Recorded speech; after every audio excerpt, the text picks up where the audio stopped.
Du coup, moi, je suis. Hop, ouais, c'est bon là? Vous m'entendez? Ouais. Oui, Alors, moi, je suis maître de conférence à la faculté de pharmacie de Lille, donc en pharmacie galénique. Et ma recherche, elle, tourne tout ce qui est, tout autour de ce qui est incompatibilité médicamenteuse. Donc, à ne pas confondre avec tout ce qui est interaction médicamenteuse qui, elle, généralement a lieu dans le corps. Là, moi, les incompatibilités, c'est vraiment au niveau des lignes de perfusion. Enfin, comment dire, mon équipe de recherche travaille sur tout ce qui est parentéral.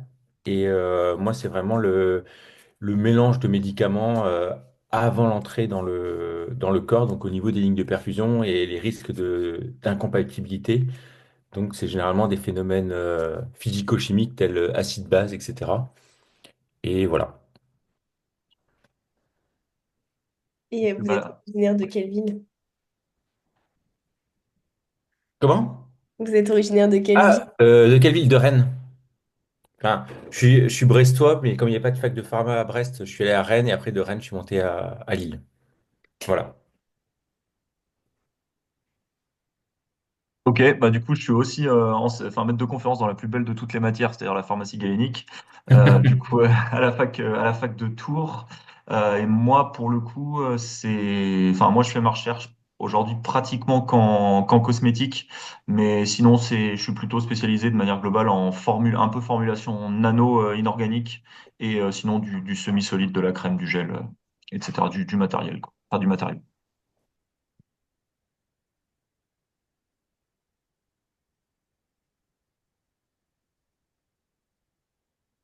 Ok, ok, bah merci beaucoup. Moi, je m'appelle Constance Depegne, je suis étudiante en cinquième année de pharmacie à Tours.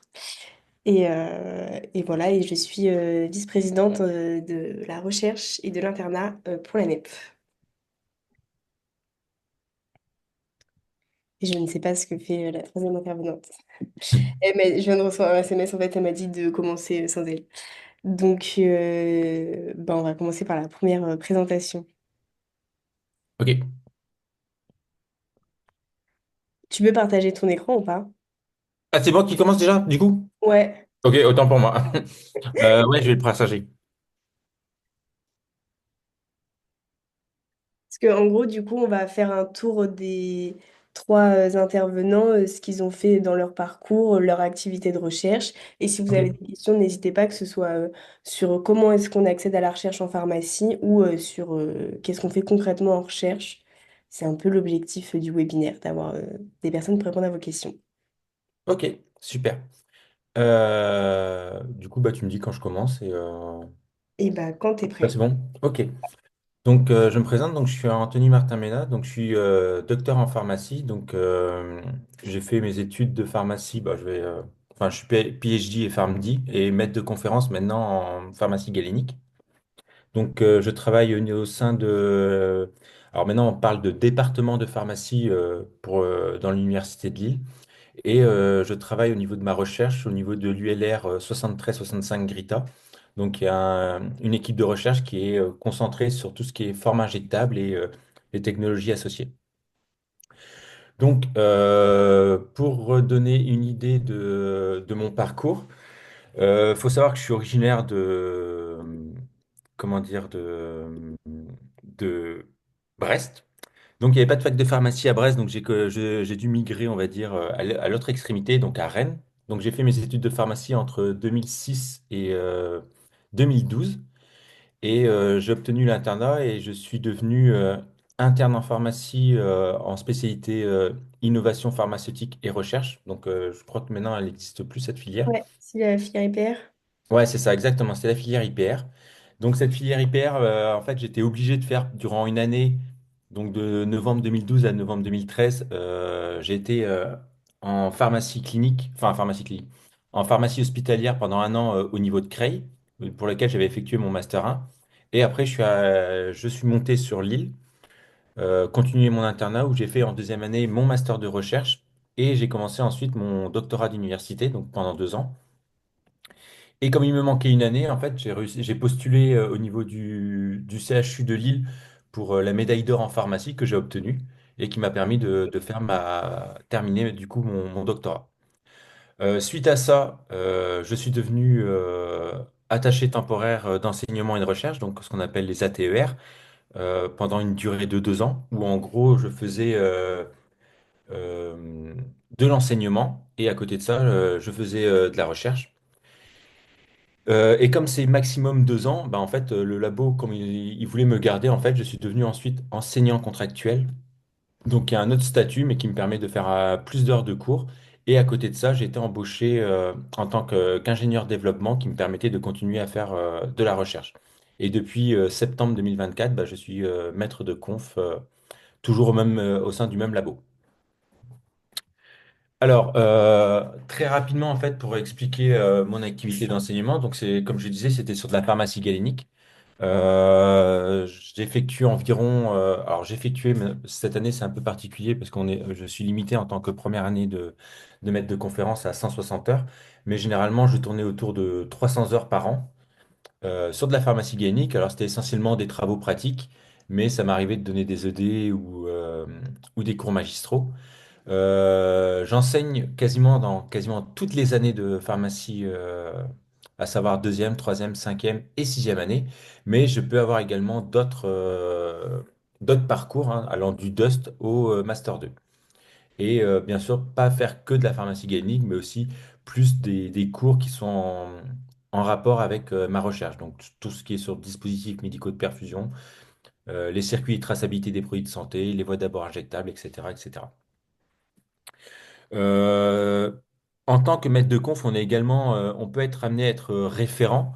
Donc moi, je suis responsable de tout ce qui est tout ce qui est travaux pratiques de pharmacie galénique, mais également être responsable de certaines unités d'enseignement pour certains parcours. En tant que maître de conf aussi, enfin même qu'enseignant-chercheur, on est amené à avoir pas mal de stagiaires de divers horizons, hein. Donc ça va du BTS aux étudiants infirmiers, comme après ensuite bah, des stagiaires de deuxième année de pharmacie, de master 1 ou encore soit des étudiants Erasmus ou ingénieurs. Ça m'a amené également à encadrer des master 2 mais également des doctorants et d'encadrer également des thèses de pharmacie. Alors, concernant ma recherche, il faut savoir que durant mon internat, j'ai travaillé, alors quelque chose qui avait rien à voir avec la pharmacie galénique. J'étais parti sur une thèse d'immunologie et je travaillais en fait sur une des maladies qu'on appelle les MICI, donc les maladies inflammatoires chroniques de l'intestin, parmi lesquelles on retrouve la maladie de Crohn, mais également la rectocolite hémorragique. Et moi, je me suis vraiment intéressé à cette rectocolite hémorragique avec la problématique en fait, on ignore l'origine de cette maladie. Tout comme le maladie de Crohn, en fait, on a des hypothèses sur l'environnement, un impact avec l'environnement. Il y aurait aussi une question sur la génétique, mais on n'a jamais été capable de prouver, on n'a jamais été capable de trouver exactement le problème. Du coup, moi, j'ai travaillé sur vraiment une des hypothèses aussi, c'est justement, ce serait la perte d'homéostasie intestinale. Et du coup, j'ai travaillé là-dessus avec, en particulier sur le déficit des récepteurs nucléaires P par gamma au niveau des premières couches de cellules, donc des cellules épithéliales, au niveau de l'intestin. Et maintenant, en fait, depuis que j'ai intégré l'unité de recherche GRITA, je travaille sur ce qu'on appelle les incompatibilités médicamenteuses. Donc, ces incompatibilités, généralement, pour faire simple, hein, ce sont des réactions physico-chimiques qui vont intervenir au niveau des lignes de perfusion. Elles sont généralement d'ordre acido-basique, d'oxydoréduction ou encore de complexation. Ce type d'incompatibilité, ce type de phénomène, on va les retrouver principalement au niveau des services de réanimation, tout simplement parce qu'en fait, on se retrouve avec des patients qui vont mal. Généralement, quand on est en réanimation, c'est qu'on on pète pas la forme. Et du coup, on se retrouve avec des multiples perfusions. Et du coup, bah, le risque justement de mélanger deux médicaments qui sont incompatibles. Ces incompatibilités vont se présenter sous divers phénomènes. Donc, on va avoir des phénomènes visibles. Donc, par exemple, la formation d'un précipité, hein, généralement un précipité blanc, une sorte de floconnage, hein. On peut avoir également des cas de coloration ou encore de formation de bulles de gaz. Mais on a également des phénomènes non visibles, comme par exemple une diminution de la concentration d'un ou de plusieurs principes actifs, une variation de pH. Et moi, ce qui m'intéresse le plus dans ma recherche, ça va être les particules non visibles, à savoir du coup des particules qu'on ne voit pas à l'œil nu, donc qui sont inférieures généralement à 50-100 micromètres, et qui peuvent euh, une fois qu'elle est perfusée et qu'elle arrive dans le corps, boucher certains vaisseaux, et en particulier, enfin même en premier, les vaisseaux pulmonaires, donc les capillaires pulmonaires, et peut provoquer justement des inflammations au niveau de ces sites. Donc, bien évidemment, nous avons au niveau des services des stratégies qui existent pour éviter ces incompatibilités. Ces premières stratégies, ça va être déjà tout ce qui est base de données. Donc, il y a des tableaux croisés qui existent. Par exemple, un tableau croisé qui est hyper connu qui a été fait par l'hôpital universitaire de Genève. Mais on a également d'autres références comme le Tricell ou Stabilis. Et les autres stratégies, ça va être de l'optimisation des lignes de perfusion avec par exemple l'utilisation de prolongateurs multilumières qu'on verra tout à l'heure, ou encore par exemple l'utilisation de filtres en ligne. Et juste les bases de données, du coup, c'est quelque chose qui est commun à toute la France. Oui, en fait, elles sont disponibles. Alors, le Tricell, il me semble qu'il faut un abonnement quand même. Donc, généralement, l'abonnement est fourni au niveau des universités. En tout cas, pour Lille, dans Ok. la base de données, dans les bases de données, comment dire, au niveau des bibliothèques universitaires, ils payent un abonnement justement pour avoir ce type de renseignements. Par contre, Stabilis, c'est totalement gratuit. Il y a juste à taper Stabilis sur Google. Et c'est l'équipe de recherche au niveau de Nancy, si je ne me trompe pas, qui gère ça en fait. Donc en gros, Stabilis, on va avoir plusieurs personnes qui vont récupérer de manière, alors je pense pas que ce soit quotidienne, mais je veux dire plutôt hebdomadaire, toutes les nouvelles publications qui vont sortir sur tout ce qui traite de la stabilité ou encore Ouais. de tout ce qui est incompatible, et ils vont rentrer ces données-là dans leur site, quoi. Ok. Donc du coup, je reviens au niveau de mon unité de recherche. Donc moi, on va s'intéresser. Alors là, j'avais expliqué en fait que c'était mes connaissances en inflammation de l'épithélium gastrique plus ce que j'avais fait en inter qui me permettait de travailler sur cette inflammation causée par la perfusion de médicaments. Et du coup, mon activité de recherche, elle, se situe vraiment avant l'administration du médicament dans le corps. On est vraiment dans la phase, on va dire, de pré-administration où en fait on cherche à connaître l'impact biopharmaceutique des préparations en elles-mêmes, mais également de cette étape de pré-administration des médicaments injectables sur les risques de survenue d'inflammation dans l'organisme. Alors, comme je vous disais, donc moi, alors, je travaille sur les différentes stratégies qui existent pour limiter ces incompatibilités.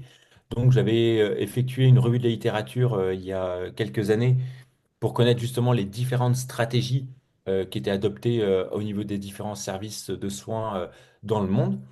Et en parallèle, j'avais mis au point une méthode de dosage des particules, enfin plutôt un comptage de particules, grâce à ce qu'on appelle un kick-pick, donc c'est un compteur de particules dynamiques, et pour lequel en fait j'ai ma ligne de perfusion que je vais ramener en fait, qui existe dans les services, que je ramène au laboratoire et que je vais brancher directement comme si j'étais au niveau du bras du patient.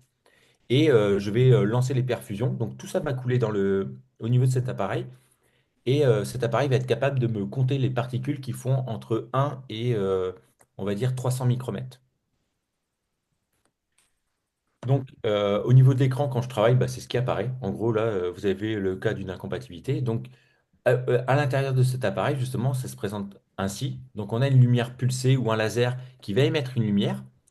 On a notre unité dispersante. Donc là, on a notre sortie de montage de perfusion qui va arriver à l'intérieur et qui va faire couler le liquide qu'on perfuse et compter avec une caméra. Elle va calculer et compter le nombre de particules qui traversent. Et moi, généralement, je m'intéresse qu'aux particules supérieures à 10 et 25 micromètres. Alors, pourquoi ces deux tailles? Tout simplement parce que les particules non visibles, il existe une monographie au niveau de la pharmacopée européenne pour les particules non visibles mais uniquement, c'est un comptage statique et c'est uniquement sur les formes de médicaments parentérales qui sont prêtes à l'emploi. Mais pas, on n'est pas dans le cas de la perfusion, on est encore dans le cas de poches de perfusion ou encore de flacons, mais on n'est pas sur un mélange de médicaments. Donc là, vous avez un exemple. Par exemple, là, vous pouvez voir plusieurs exemples d'incompatibilité. Donc c'est ce qui passe et c'est ce qu'on peut observer. Alors je ne vais pas dire peut-être pas tous les jours au niveau de l'hôpital, mais ça arrive fréquemment en fait parce qu'il faut savoir qu'il y a quand même la majorité des mélanges, on ne connaît pas encore si ces mélanges sont compatibles ou incompatibles. Alors là, on a des phénomènes visibles, donc on sait que c'est incompatible, mais il se peut que des incompatibilités surviennent et qu'on ne le sache pas. Et au niveau de mon comptage particulier, quand on fait le nombre de particules qu'on a euh, au cours du temps, on peut voir que avant le mélange des deux médicaments, enfin la perfusion, la coperfusion de deux médicaments, on a très peu de particules et du moment où on perfuse les deux, on a ce qu'on appelle un plateau particulaire. Hop, voilà. Moi, j'ai travaillé énormément sur tout ce qui était incompatibilité vancomycine, piperacine, tazobactam, donc qui sont deux antibiotiques qui sont fréquemment donnés en coperfusion en réanimation enfin en réanimation tout court, euh, de manière préventive en fait pour éviter la survenue d'infections nosocomiales. Et comme vous avez pu le voir ici, hein, on voit un floconnage qui apparaît au tout début de la perfusion, mais qui finit par disparaître avant d'arriver au niveau de mon compteur de particules. Donc, c'est quelque chose qui est connu dans les services, hein, mais qui, il y a encore quelques années, n'inquiétait pas ni les médecins ni les infirmières, tout simplement parce que comme le précipité disparaissait à la fin de la tubulure et que on va dire que l'état du patient ne semblait pas se détériorer, bah pour eux, c'était pas grave et que bah, la compatibilité faisait, on va dire que il y avait un rétropédalage et qu'en fait, au final, c'était pas important. Donc nous avons repris le modèle, hein, comme je vous l'ai dit, on récupère le modèle avec les mêmes débits, les mêmes concentrations de médicaments, et on l'a plus ou moins adapté, parce que généralement c'est des perfusions qui durent 24 heures, mais comme on peut pas rester 24 heures, enfin on peut pas rester 24 heures sur 24 au labo de recherche, on l'a adapté, pour on puisse observer ce qu'il y a à faire. Donc la vancomycine et le NaCl, on va dire, était perfusé de manière concomitante et en continu. Et pendant une période de 2 heures, on faisait une coperfusion entre la vancomycine et le piperacine tazobactam. Et qu'est-ce qu'on a observé? Bah, la présence de deux pics particulières on commençait la co-administration et lorsqu'on arrêtait la co-administration. Bien évidemment, comme je vous ai dit, au niveau visuel, on voyait plus de particules, mais on a quand même justement ces deux pics de particules qui dépassent, on va dire, en 5 minutes, le patient reçoit plus d'1 million de particules en fait dans le sang. Donc, c'était quelque chose à étudier et essayer de faire comprendre ce phénomène. Donc, on a repris ce que je vous avais dit tout à l'heure, j'avais fait une revue de la littérature. Nous avons repris les différentes stratégies qui existaient et nous avons testé sur cette incompatibilité. Donc là, je vais aller rapidement en fait, parce en fait, en gros, il existe deux approches pour éviter ces incompatibilités. L'une, en essayant de pas mettre en contact les deux médicaments. Pour cela, bah, on peut brancher, on va dire, plusieurs perfusions à différents endroits du patient ou alors on alterne la perfusion des deux médicaments. Malheureusement, ces deux stratégies sont difficiles ou pas toujours possibles, tout simplement parce que généralement les patients qui sont en réanimation n'ont pas forcément ont très peu de voies disponibles, donc on est obligé de tout mettre sur une même voie. Et la deuxième, c'est que tout simplement, quand vous avez des médicaments qui sont perfusés en continu, bah, c'est très compliqué de les alterner. Donc, on s'est concentré sur tout ce qui était filtration en ligne et dilution du médicament, etc., etc. Donc, on s'est dit, bah, en premier essai, c'était de mettre un filtre en ligne sur la ligne de perfusion pour voir si ça marchait. Et on se rend compte que globalement, on a une diminution du nombre de particules, mais le pic, lui, en lui-même, reste présent. Donc, c'est une stratégie qui n'est pas forcément adaptée pour ce type d'incompatibilité. On a essayé d'utiliser un dispositif multilumière, comme je vous le disais, donc plusieurs branches. Ceci, à la différence de ce montage de perfusion, c'est qu'ici, nous avons 200 centimètres de ligne de tubulure, et ce qui équivaut à un volume de 10 ml. Donc, pendant 10 ml, on a les deux médicaments qui vont se mélanger et qui du coup vont provoquer un précipité. Alors qu'ici, les médicaments ne se rencontrent que vraiment au bout et on est sur un volume commun de 0,6 ml. Donc on se dit que si on diminue le volume commun, on diminue le temps de contact entre les médicaments, donc on diminue l'incompatibilité. Malheureusement, c'est une stratégie qui n'est pas non plus efficace, tout simplement parce que cette incompatibilité se forme instantanément. Donc au moindre contact, les particules se forment, comme vous pouvez le voir. Et en gros, les deux pics sont quand même présents. Du coup, qu'est-ce que nous avons fait? Nous avons eu l'idée de diluer la vancomycine. Donc, on avait une dilution qui était utilisée normalement à 20,8 mg ml et on s'est dit, ben, on va la diluer. Donc, pour la diluer, ben, en fait, on ne faisait plus de perfusion en même temps de NaCl. On a mis tout le NaCl avec la vancomycine. Donc, c'est ce qu'il a dilué. Mais du coup, pour garder le même débit massique, c'est-à-dire que pour que le patient ait la même quantité de vancomycine, on a tout simplement augmenté son débit. Donc, avant, on était à 4 ml/h. Là, on est passé à 14 ml. Ce qui fait que augmenter le débit à cette concentration-là, équivaut à avoir la même quantité en fait pour le patient. Et là, qu'est-ce qu'on remarque? Eh ben, qu'on a plus de particules qui apparaissaient de manière visuelle, mais également au niveau particulaire, des particules non visibles, on a l'absence de ces deux pics. Donc c'est ce qui semble être la meilleure stratégie justement pour éviter de perfuser des particules aux patients. Donc là, comme on peut voir, c'est le nombre de particules supérieur à 10 et supérieur à 25. Et on se rend compte que en présence d'un filtre, on diminue légèrement le nombre de particules, mais c'est vraiment la stratégie d'une vancomycine diluée qui permet de diminuer drastiquement le nombre de particules. Là, je passe rapidement, c'était pour dire en fait qu'en gros, même si on diluait notre vancomycine, on avait toujours, que ce soit pour la vancomycine, la piperacine ou le tazobactam, on avait quand même toujours la même concentration qui était administrée aux patients. Et du coup, les grandes questions qu'on se pose, c'est de comprendre comment ça se fait que lorsqu'on fait la vancomycine séparée des solutions salines, on obtient des particules quand ça arrive au niveau de la pipe d'azo, alors que quand on a de la vancomycine diluée, à cet endroit-là, on n'obtient pas de particules. Sachant que normalement, si on mélange la vancomycine et la solution saline, dans ce peu de volume qu'on a, normalement, on devrait avoir la même concentration que pour celle-là, et du coup, on ne devrait pas avoir de particules. Donc nous travaillons, alors je vais passer vite fait parce que je pense que je vais être un peu long, donc passer tout de suite à notre étude, mais en gros, nous travaillons actuellement pour essayer de comprendre les volumes communs et l'impact du volume commun qu'ils peuvent avoir justement sur cette genèse de particules. Euh, et la deuxième étude, du coup, donc pour aller très vite, donc on n'est pas dans le cas d'une incompatibilité, mais c'est un sujet quand même qui est intéressant parce que ça reste sur les particules. C'était sur une question sur l'hétérogénéité des pratiques. Donc, il faut savoir que au niveau du service de réanimation néonatale, il existait un protocole dans lequel on retrouvait trois médicaments différents, à savoir le cefepime, donc qui est un antibiotique, la caféine et la vancomycine, donc qui est un autre antibiotique. Et on avait deux montages qui étaient effectués par comment dire, le service infirmier avait deux façons de faire ce protocole. Soit c'était de mettre le cefepime sur ce qu'on appelle ici la voie d'urgence, ou alors de mettre la caféine sur la voie d'urgence, et du coup, la position de du cefepime et de la caféine était inversée. Alors pourquoi il était inversé? Tout simplement parce que cela dépendait de la formation qu'avaient eu les infirmières. Et des infirmières avaient été formées telles que pour elles, tout antibiotique qui devait être administré chez un enfant devait être forcément filtré.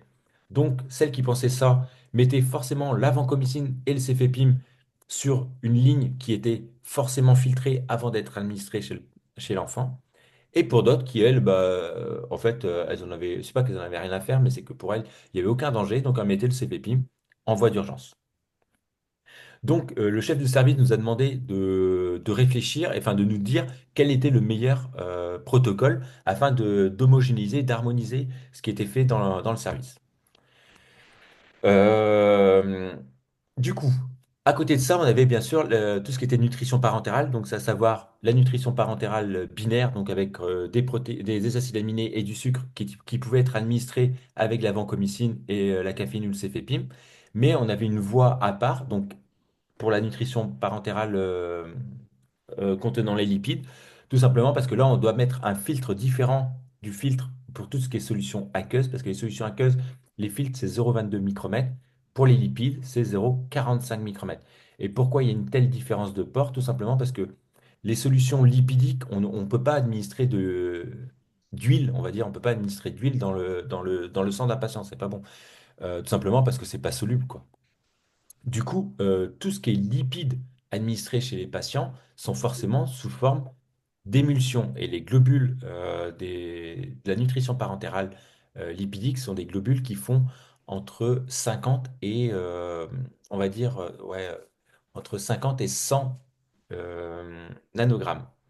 Donc 0,005 et 0,1 nanogrammes. Nanogrammes, ouais, c'est ça. Nanogrammes, nanomètres. Du coup, c'est pour ça qu'on utilise des fils qui font maximum 450, des ports qui ont 450 nano, 450 nanomètres. Voilà. Donc nous avons, comme dit précédemment, nous avons récupéré le montage de perfusion et nous avons modifié un tout petit peu. Donc nous avons gardé uniquement les médicaments et tout ce qui est nutrition parentérale, nous avons remplacé par du glucose. Au niveau de la littérature, il était connu que la vancomycine et le cefepime étaient incompatibles entre eux. Donc nous avons vérifié, savoir si justement la position des deux avait un impact ou pas. Donc nous avons, pareil, adapté le protocole chez nous, où on avait pendant les 4 premières heures que de la vancomycine et du G5. Pendant une demi-heure, nous avions de la vancomycine qui était administrée, enfin qui était coperfusée avec de la caféine et du cefepime, suivi d'un rinçage, donc avec du SSI parce que c'était le solvant où était diluée la caféine et le cefepime. Et on repartait après jusqu'à 8 heures avec que de la vancomycine et du G5. Ce que nous avons observé, c'est que nous avions une différence du nombre de particules entre le montage cefepime. Donc le montage cefepime, c'est quand ce que vous avez le cefepime sur la voie d'urgence, par rapport à un montage caféine, où là on avait la caféine sur la voie d'urgence.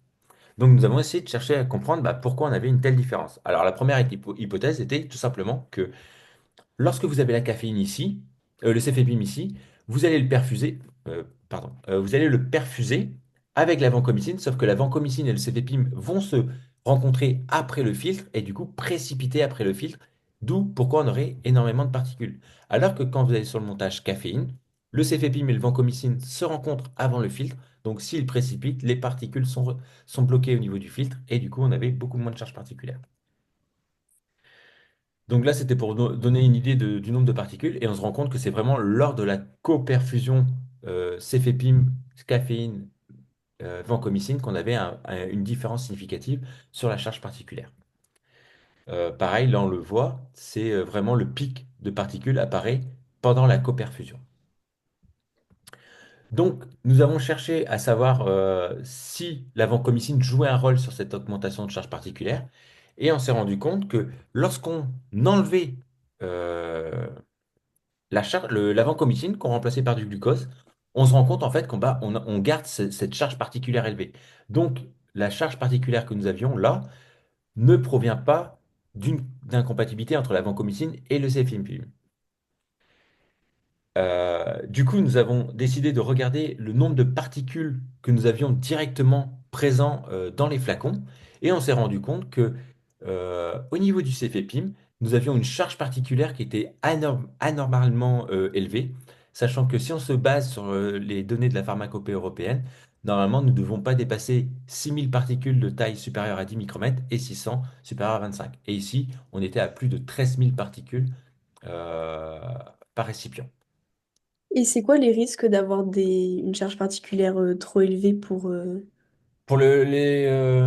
Alors pour les enfants, c'est assez compliqué, tout simplement parce que, en gros, ils ont quand même des petits vaisseaux. Alors, il faut savoir qu'ils ont tous les vaisseaux sont déjà présents hein, parce que c'est vrai que les étudiants ont tendance à me dire que ils n'ont pas encore tous les vaisseaux par rapport à un adulte, mais en fait, ils ont leurs vaisseaux, mais ils sont vraiment de toute petite taille. Et comme j'explique à mes étudiants, en fait, quand on fait une perfusion au niveau d'une veine, le sang qui vient de la veine va où? Va directement dans le cœur. Donc plus on se rapproche du cœur, plus les vaisseaux, enfin les veines augmentent. Hmm. Et toutes les veines se rapprochent, enfin se raccordent les unes aux autres. Elle arrive au niveau du cœur, donc les veines augmentent au fur et à mesure. Donc là, le risque est très faible. En revanche, donc ce sang qui arrive, qui est pauvre en oxygène, lorsqu'il arrive dans le cœur après va l'expulser vers l'artère pulmonaire et ça va arriver au niveau des poumons pour oxygéner le sang. Sauf que pour oxygéner convenablement le sang, on est obligé de réduire la taille des vaisseaux. Et on arrive au niveau des artérioles pulmonaires pas des artérioles, des capillaires pulmonaires qui, eux, font entre 2 et 15 micromètres. Donc, en fait, on voit que quand on a des particules non visibles qui dépassent les 10, voire même les 25 micromètres, le risque, c'est tout simplement de boucher ces artères ça pourrait, en fait, on pense que ça peut créer des détresses respiratoires Ok. et des risques inflammatoires au niveau des poumons. Mais après, il faut savoir il y a des particules qui arrivent à passer et c'est ensuite tout ce qui est foie et rein qui, dans lesquels les particules vont s'accumuler. Et il y a des publics qui ont bien montré, en fait, chez des patients qui sont décédés, après autopsie, en fait, on avait retrouvé alors je vais pas dire des cailloux, mais vraiment des particules, mais en très grosse quantité au niveau des reins. Ok. Du coup, on s'est posé la question, est-ce qu'il y a un intérêt pour mettre un filtre au niveau de cette voie d'urgence? Et on s'est rendu compte que dès lorsqu'on mettait un filtre au niveau de cette voie d'urgence, eh ben, on diminuait drastiquement le nombre de particules et on revenait à un nombre de particules qui était proche du montage caféine. Donc là, c'est pour montrer en utilisant un filtre, eh ben, on diminuait pas le. C'est pas parce on arrêtait des particules que c'était forcément, on avait moins de céphépime perfusé, hein. Et du coup, en conclusion, bah, c'était que justement, valait mieux soit placer un filtre au niveau de la voie d'urgence quand on utilisait le céphépime sur la voie d'urgence, ou alors garder le montage où on avait la caféine en voie d'urgence et le céphépime avec la vancomycine dans ce type de montage. Et voilà, j'en ai fini. Et merci beaucoup. Je sais pas si vous avez des questions à poser. Et s'il n'y a pas trop de questions, on peut passer aux travaux d'Alexis Verger. Oui. Alors pour le coup, moi j'avais une question, mais c'est assez simple. Ton appareil, il y coûte combien à peu près pour voir les particules et tu peux descendre jusqu'à quelle taille? Euh, mon appareil, donc il coûte combien? Alors, il coûte à peu près 30, je vais dire, non, il coûte 50 000 euros. Ok. Faut savoir que alors on est relativement borderline parce que à l'origine, c'est un appareil qui est utilisé dans l'industrie alimentaire. Et en gros, alors nous, on a un module qui permet de récupérer le liquide, mais Hmm. généralement, c'est un appareil qui compte les poudres, mais les poudres sèches. Et en gros, c'est des appareils qui sont utilisés pour vérifier l'homogénéité des poudres, du style bah, le Nesquik ou Ouais. le lait en poudre. Et en gros, Hmm. c'est vérifier que la granulométrie reste la même, quoi. Mais ils avaient un module qui permettait aussi de regarder les particules liquides. Et du coup, ouais, en termes de taille, ça peut aller jusqu'à 0,5 micromètres, on va dire. Jusqu'à. Alors, ça dépend des modules, mais on peut aller jusqu'à 3000, je crois, micromètres. Enfin, on peut aller dans l'ordre du millimètre. Ok. Voilà. Non, je dis ça parce que nous, on va peut-être s'équiper d'un Asper Master Sizer Lite. Donc, je regarde tout ce que Ouais, tout ce que je peux acheter, je peux voir. Ok, ça donne des idées. oui. Alors,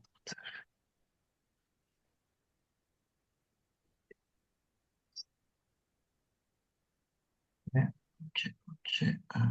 Check, let's go. Hop là. Est-ce que vous voyez ma présentation? Oui. Ok, trop bien. Du coup, alors. Bon, moi, du coup, je vais pas reprendre, du coup, j'ai viré ça. Je vais pas reprendre la carte des enseignants parce qu'en fin de compte, fondamentalement, c'est enfin, un enseignant, un maître de conférence en pharmacie galénique, ça reste à peu près les mêmes choses, hein. Donc, moi, ça va être ce pareil niveau enseignement. Je suis aussi sur toutes les années, etc. La seule différence peut-être avec Anthony, c'est que nous, on est une équipe de galénique, on n'est que quatre. Et les quatre enseignants-chercheurs sont tous dans la même équipe de recherche. Donc, il n'y a pas de bloc comme à Lille.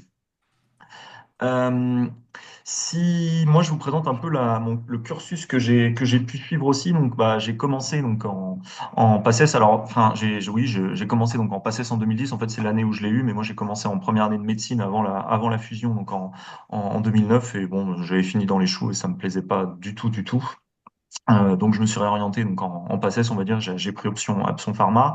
Donc j'ai fait bon mes études de pharma à l'université de Nantes, hein, rien de bien particulier. Donc le cursus industrie recherche en fait, d'ailleurs je ne sais pas si à Nantes ça existe maintenant le cursus recherche. Je sais qu'à Tours ça existe, mais à Nantes je ne sais pas. En fait on prenait industrie et on faisait, on va dire, un sous-parcours recherche qui nous permettait d'éviter les heures de marketing, de réglementaire et de ressources humaines pour faire de la recherche. Voilà.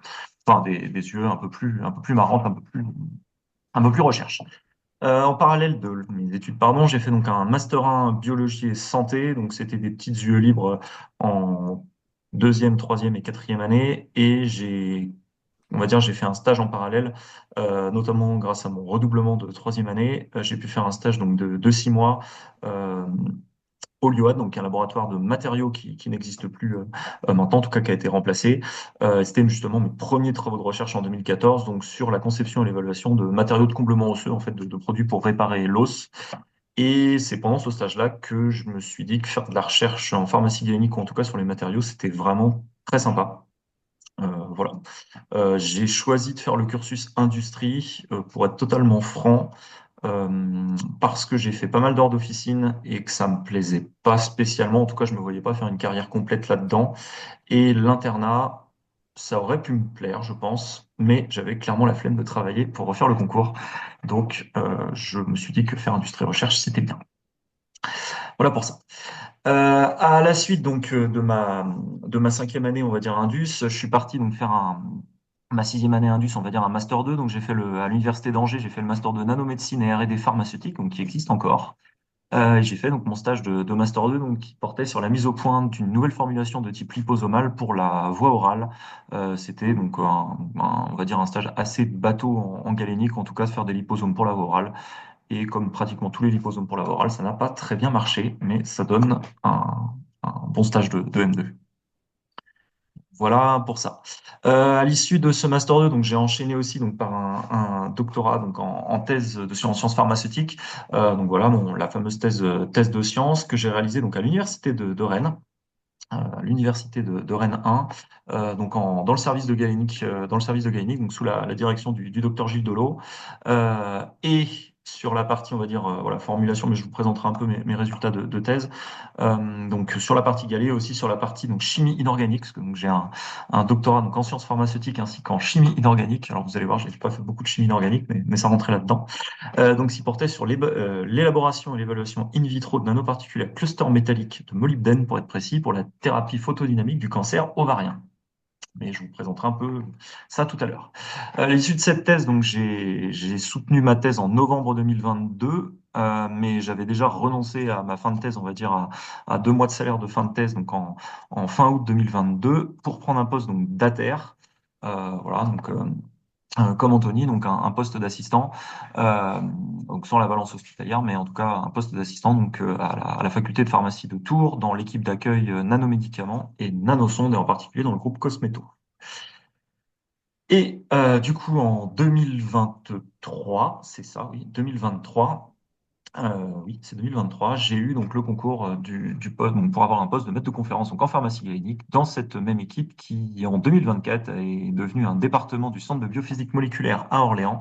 Donc maintenant, nous sommes le département nanomédicaments et nanosondes du CNRS. Nous ne sommes plus une petite équipe d'accueil et nous sommes un petit bout dans le grand centre de biophysique moléculaire qui appartient qui appartient au CNRS. Et la prochaine étape de ma carrière, on va dire ça comme ça, c'est août 2064, c'est-à-dire probablement le jour de mon départ en retraite, si tout se, si tout se passe bien. Bon, j'aurai peut-être un poste de professeur d'ici là, mais clairement, on n'y est pas. Donc voilà à peu près pour mon cursus. Je dirais assez standard. Bon, alors c'est allé assez vite, hein. Pour le coup, j'ai eu énormément de chance d'être au bon endroit au bon moment, notamment pour enchaîner tout de suite le poste d'ATER sur le poste de maître de conférence. Voilà, un an d'ATER et puis après direct le poste de maître de conférence. Après, enfin, comment dire? Pour être totalement franc, donc à l'issue pendant ma dernière année de doctorat, ou voilà, en 2022, où je me demandais ce que j'allais faire après, je savais que je voulais continuer dans la recherche, aussi dans l'enseignement, hein, parce que pendant ma thèse à Rennes, j'ai pu donner pas mal d'heures de cours de TP, etc., donc en tant que moniteur, donc je savais vraiment que je voulais faire ça. J'avais deux propositions de postdoc en République tchèque et au Japon. Donc bon, ça m'intéressait, mais en tout cas, c'était que de la recherche. Et j'ai vu l'offre paraître donc pour un poste d'ATER à Tours. Bah, j'ai téléphoné à la responsable et je lui ai posé les deux questions enfin, qu'on a tendance à poser. C'est-à-dire, c'est le poste d'ATER, il est pour combien de temps? Est-ce qu'il y a un poste de maître de conf dans la foulée? Oui, non. Et si oui, est-ce que vous avez déjà un candidat en vue ou un candidat local?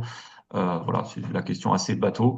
Et en l'occurrence, donc le professeur Meunier à Tours m'avait dit, ben, on prend, c'est qu'un mandataire. Après, il y aura un poste de maître de conf parce que c'était suite à un départ en retraite, donc c'était acté qu'il y avait un poste de maître de conf. Et nous n'avons pas de candidat local en tête, donc bah clairement, toutes les chances sont bons à prendre. Donc je savais qu'en tant qu'ATER, j'avais pas forcément toutes mes chances, hein, parce que ça reste un concours, mais en tout cas, j'avais la possibilité au moins d'être le candidat dit local. Donc c'est pour ça que j'ai tenté le coup et que je suis pas parti en postdoc. Et j'ai bien fait.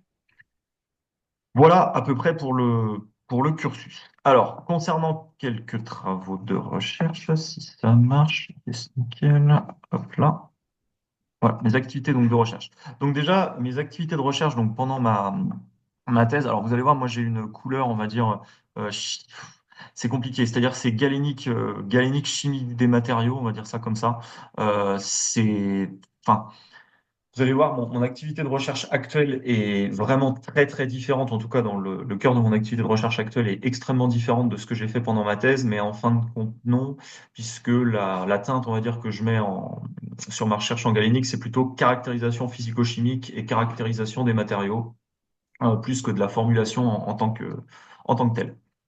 Euh, du coup, donc moi, ma thèse, en fait, elle portait sur la mise en forme donc, de ce genre de composés. Hein, donc, c'est ce que s'appelle des clusters métalliques de molybdène. Donc, c'est des composés inorganiques. Hein, ça vient de la chimie des piles. C'est la chimie des piles et des panneaux solaires, hein, pour faire simple. Donc, c'est une des spécialités de l'Institut des sciences chimiques de Rennes.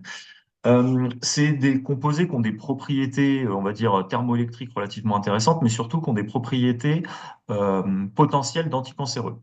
En fait, ces molécules-là, elles vont être capables d'absorber la lumière, en fait, d'absorber donc de la lumière qui peut aller donc de l'UV jusqu'au visible pour certains composés, et des absorbances relativement importantes et vont être capables également d'émettre de la lumière après absorption. Donc ça permet notamment d'être utilisé pour faire des photodiodes, pour faire comment on appelle ça, des photodiodes, pour faire des cristaux pour de télé ou autres.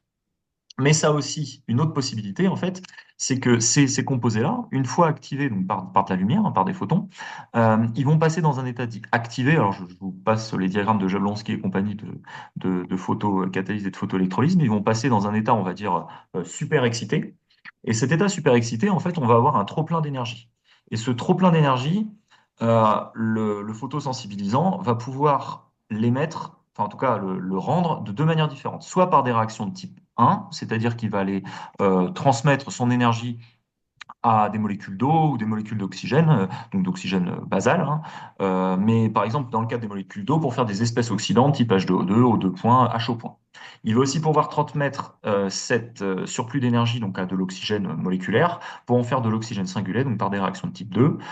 Tout ça va nous donner des substances très oxydantes qui vont provoquer un stress oxydant. Et si on est dans le cadre d'une cellule cancéreuse, par exemple, bah, ça va pouvoir, on va dire, engendrer des dommages cellulaires, une apoptose, une nécrose, donc potentiellement une utilisation en anticancéreux. Donc ça, c'est le bon côté de l'histoire. La seule difficulté de ces composés-là, c'est qu'ils sont insolubles. Alors, bon, vous avez tous dû avoir en galénique des cours sur la solubilité, mais ces petites bestioles-là, elles ont une caractéristique, c'est qu'elles sont vraiment insolubles, puisque elles sont totalement insolubles dans les huiles. La solubilité dans l'eau est de l'ordre du nanogramme litre. Et la solubilité dans les solvants organiques, je pense que le meilleur qu'on doit avoir, ça doit être l'éther. Et la solubilité dans l'éther est de l'ordre du milligramme litre à peu près. Donc on est vraiment sur des cailloux impossibles à solubiliser, donc inutilisables en thérapeutique. Donc le job que j'avais, moi, c'était donc de travailler un peu sur la synthèse de ce genre de composés, mais je rentrerai pas dans le détail, mais surtout de les mettre en formulation, en nanoformulation, donc en nanoparticules de polymères. Donc pour ça, bah, je me suis basé donc sur un polymère de type acide lactique, acide glycolique, donc autrement appelé le PLGA, hein. C'est un polymère relativement courant, on va dire, dans l'industrie pharma. En fait, c'est le seul qui est pratiquement toutes les accréditations et normes FDA. Moi, j'ai décidé de le rendre furtif, donc avec du polyéthylène glycol, et enfin, on va dire utilisable pour le traitement du cancer de l'ovaire qui était ma cible via un greffage d'acide hyaluronique. Voilà, donc mon travail de thèse a été donc de synthétiser ce polymère-là. Alors, ça a été difficile parce que moi, j'ai un cursus vraiment galénique et clairement pas de chimiste organicien ni chimiste des polymères, donc il a fallu tout réapprendre. Ça a été un vrai délice et aussi caractériser donc ce polymère. Donc c'est la première fois que, du coup, que je faisais des caractérisations vraiment en infrarouge, proche-infrarouge et puis RMN, ainsi que la calorimétrie différentielle à balayage. Donc c'est vraiment des techniques que j'ai dû apprendre pendant ma thèse. Alors on en voit un petit peu à la fac, mais là j'ai vraiment dû tout réapprendre. Donc ça a été très très agréable, mais sans regret. Et enfin, bah, ça a été là pour le coup le cœur des études que j'avais fait, c'est-à-dire formuler ces nanoparticules, donc par une technique de nanoprécipitation, et puis après tout le package de caractérisation qui peut être, enfin qui est assez standard en nano, c'est-à-dire de l'imagerie par microscopie électronique, de l'analyse de structure par rayon X, et puis tous les différents dosages et compagnie. Voilà. Donc là, sur la partie, voilà, ma thèse m'a permis justement de faire un peu de chimie. Alors, un peu de chimie des. Alors, oui, est-ce que ça marche? Dis donc, c'est compliqué ce soir. Oh là, bonsoir. Un peu de chimie inorganique, mais je rentrerai pas dessus, mais c'était des synthèses vraiment très très drôles, hein, qui se passent dans des fours à plus de 1000 degrés, hein. Vous rajoutez du molybdène, de l'iode à plus de 1000 degrés. Alors là, je vous ai mis le composé qui a donné le plus heureux résultat dans ma thèse, mais on en a d'autres où on travaille avec du dibrome et du dichlore, qui sont clairement des gaz de combat. Donc c'était vraiment des synthèses vraiment très très sympas à faire, et j'en garde des souvenirs assez amusés. Et voilà, bon, c'est des synthèses assez dangereuses, et du coup, c'est plutôt rigolo. J'ai pu avoir justement bah, une expertise en chimie, une expertise donc, en formulation, mais ça mon stage de M2 avait quand même bien aimé, m'aider, pardon. Et enfin en biologie, puisque j'ai réalisé justement les études, donc l'évaluation in vitro, c'est-à-dire la toxicité donc cellulaire, la phototoxicité suivant une activation, des manips de génération d'espèces radicalaires. Donc, enfin, est-ce que moi j'arrive à produire de l'oxygène singulaire, etc., etc. Et étudier bah, tous les mécanismes de mortalité cellulaire et dégâts à l'ADN. Donc, voilà quelques résultats ici. Là, vous pouvez voir en microscopie confocale, donc en vert, vous avez donc la membrane cellulaire, et en fait en rouge, ce sont mes composés inorganiques de molybdène. Donc, j'utilise leurs propriétés de photoluminescence pour bien les voir à l'intérieur. Donc voilà, thèse assez, on va dire assez large dans le sens où bah, le labo de Galénic de Rennes n'ayant pas énormément de moyens, en fait, on devait faire pas mal de choses du début à la fin, donc ça m'a donné pas mal d'expertise et de débrouillardise qui est quand même beaucoup aidé. Pour le poste d'Ater, pour le coup, bah, ça a énormément changé puisque je suis parti en cosmétique, hein. En fait, à Tours, donc le professeur Munier, donc je vous présenterai un peu enfin, le cœur de mon travail actuellement, mais le professeur Munier a une grosse expertise en formulation, hein, surtout de ces genres de composés. Et sur le poste d'Ater et du coup de maître de conf qui était recherché, c'était une expertise, on va dire, en contrôle physico-chimique, contrôle des matériaux. Et c'est vrai que, bah, de par mon expérience de thèse, où j'en ai fait pas mal, mine de rien, même si c'était pas sur les mêmes produits, j'ai fait pas mal de types différents de caractérisation, bah, ça collait plutôt pas mal.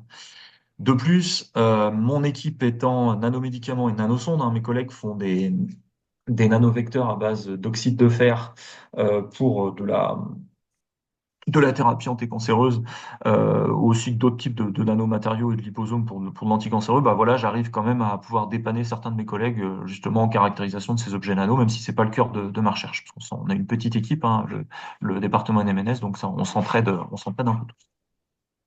Donc voilà, plus sérieusement, pour la partie qui nous intéresse vraiment ce soir, donc formulation donc des NADES en produits cosmétiques et impact sensoriel.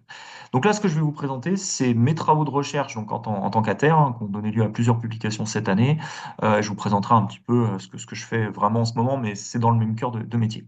Alors les Natural Dipeutic Solvents, donc les NADES, ce sont donc des alternatives vertes aux solvants organiques et en fait à pratiquement tous les solvants de la chimie pétrolière.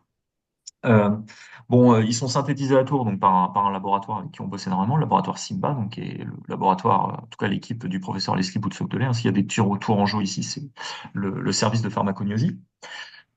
C'est quoi un ADES? En fait, un ADES, si vous voyez ici, c'est un mélange de deux produits, des donneurs et des accepteurs de liaison hydrogène. Voilà. Donc ça peut être des acides organiques comme l'acide citrique, ça peut être des sucres, ça peut être un petit peu ce que vous voulez. Et en fait, si on prend ces produits-là, qu'on les mélange à une certaine température et un certain ratio molaire, donc on en met une certaine quantité et on fait chauffer à une certaine température, ben on va avoir un liquide à température ambiante.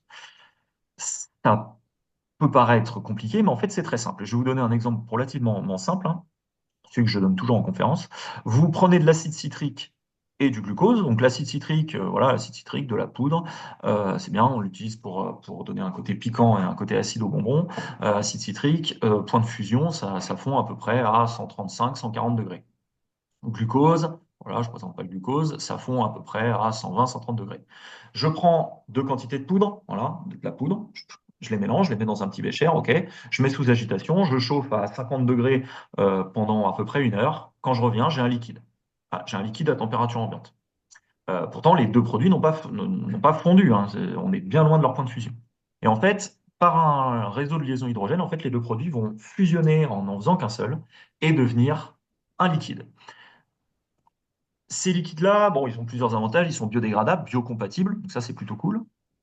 En fonction de ce qu'on met dedans, eh bien, on arrive à avoir une polarité modifiée. On peut avoir des produits très hydrophiles, d'autres très hydrophobes.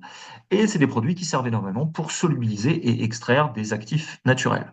Autant dire qu'il pourrait y avoir un marché pour le pharmaceutique, mais il y a surtout un énorme marché pour le produit cosmétique, notamment bah, voilà, tous les extraits de plantes et les extraits de super molécules antioxydantes pour faire vos crèmes anti-vieillissement ou vos crèmes anti-rides. Hein. Bah, c'est extrait aujourd'hui avec des dérivés du chloroforme, avec des dérivés de l'éther, etc. Ensuite, il faut retirer, c'est dangereux, etc. Là, ça vous permettrait d'avoir une extraction beaucoup plus clean et du coup beaucoup plus verte pour le consommateur. La seule difficulté de toute cette famille de solvants eutectiques, c'est qu'ils sont non volatiles, donc on ne peut pas les éliminer. En tout cas, on les élimine pas de la formule. Donc là où je pourrais très bien extraire, par exemple, mon rétinol avec de l'éther, et puis bah, après, une fois mis dans la formule, je retire mon éther, bah là, mon ADES, il doit rester dans la formule. Et c'est là où le formulateur et le galéniste arrivent en jeu, c'est de dire, bah ok, très bien, mon solvant, il reste dans la formule, mais est-ce que ça change quelque chose? Et est-ce que je vais venir perturber la structure de ma formule? Euh, Est-ce qu'il y a une compatibilité avec les autres ingrédients? Alors, tout à l'heure, donc Anthony nous a présenté un petit peu des compatibilités entre les actifs. Bah là, il faut bien imaginer que sur du semi-solide, ce serait exactement la même chose. Mon gélifiant, vous prenez un gélifiant, vous faites un gel, même vous pouvez le faire chez vous, hein, vous prenez de l'alginate, vous le mettez avec de l'eau, paf, vous obtenez un gel. Bah, potentiellement, est-ce que de rajouter 1, 10, 20, 50% de ce composé eutectique, est-ce que ça va perturber ou non la formation de ce gel? Est-ce que je vais devoir adapter mon processus de formulation? Et qu'est-ce que ça viendra sur la stabilité du produit? Donc, on a fait une étude donc, qui a été publiée en début d'année, là, une étude assez longue, vous verrez. Bon, après, l'impact factor était gros, donc on était très contents. On a fait un petit impact factor 12, donc, ce qui est plutôt pas mal. Enfin, je pensais pas que ça passerait. Quand on l'a envoyé dans cette revue-là, je me suis dit, bon, autant tenter le coup, c'est passé, donc on est plutôt fiers. Donc, c'était une étude donc, qui a duré ouais, à peu près 2 ans, donc c'est mes travaux d'ATER qui ont continué. Vous allez voir pourquoi, parce qu'en fait, on a testé chez l'homme, du coup, c'est extrêmement long. Alors, on a testé chez l'homme. Vous allez voir, c'est de la cosméto, donc c'est beaucoup plus simple que si on faisait des vrais essais chez l'homme en pharmaceutique. Donc en fait, pour l'étude, en fait, on est parti d'une formule d'hydrogel, hein, une formule simple avec de la carboxyméthylcellulose, donc un gel relativement simple. On en a mis 3% dans de l'eau. On a mis un petit conservateur antimicrobien pour étudier la stabilité et on a rajouté des nadés hydrophiles à 1 et 10%, enfin 1 ou 10%. On a utilisé trois NADES différents, un à base d'acide citrique, un à base de bétaïne, un à base du glucose, qui représentent, on va dire, les trois grandes familles des NADES hydrophiles. Et on a testé à 1 et 10%, 1% pour mimer, on va dire, l'introduction du NADES avec un actif relativement cher. Hein, je pense à de la quercétine, je pense à du rétinol haute concentration, à du bacuchiol, c'est-à-dire des actifs qui coûtent super cher, qui sont en faible quantité. Et d'ailleurs, même s'ils sont en faible quantité, c'est surtout pour des produits cosmétiques, on va dire, relativement chers et 10% pour des actifs un petit peu plus simples, type vitamine C, vitamine E, etc., des actifs un peu plus accessibles au grand public. Et en fait, on a fait une étude d'impact sur de la calorimétrie. On a fait une étude calorimétrique donc pour savoir ce que le gel devenait hein, en calorimétrie, des grosses analyses rhéologiques et une analyse sensorielle qui nous a pris le plus de temps. En fait, on a fait une étude sur des volontaires, en fait, sur un panel, donc pratiquement 150 personnes, donc sur 2 ans, qui ont testé, essayé de voir s'il y avait des différences entre les différents gènes. Et qu'est-ce qu'on observe? Ben, en fait, là, si je présente juste quelques résultats, donc avec les NADES à 10%, donc simplement 10% de NADES, eh bien, j'observe que si je mets des NADES, déjà, le fait d'ajouter des NADES à base de bétaïne et de glucose, ben, j'augmente légèrement la viscosité d'un facteur 2 ou 3 de mes gels. Alors, facteur 2 ou 3, surtout à bas cisaillement, ça changera pas grand-chose. C'est-à-dire que simplement, pour le consommateur, en fin de compte, dans le pot, bah, il aura l'impression que son gel est un peu plus solide dans le pot. Mais fondamentalement, ça ne changera pas grand-chose. Par contre, on voit que le NADES à base d'acide citrique, lui, j'augmente pratiquement d'un facteur 20 voire 25 ma viscosité, et là ça risque de changer les paramètres de formulation. Et ça, c'est plutôt, on va dire, à prendre en compte. Je dirais pas que c'est bien ou que c'est pas bien, c'est simplement des interactions à prendre en compte au moment de la formulation. On a fait des expériences d'oscillation en fréquence, etc. Et en fait, on s'est rendu compte que le fait d'ajouter des NADES venait un petit peu gélifier le gélifiant. Voilà, on peut parler un petit peu comme ça, gélifier le gélifiant, vous allez voir pourquoi. Mais en fin de compte, on a changé de classification rhéologique, c'est-à-dire qu'on est passé de gel à tendance liquide à gel à tendance solide, avec un renforcement des interactions entre les composants.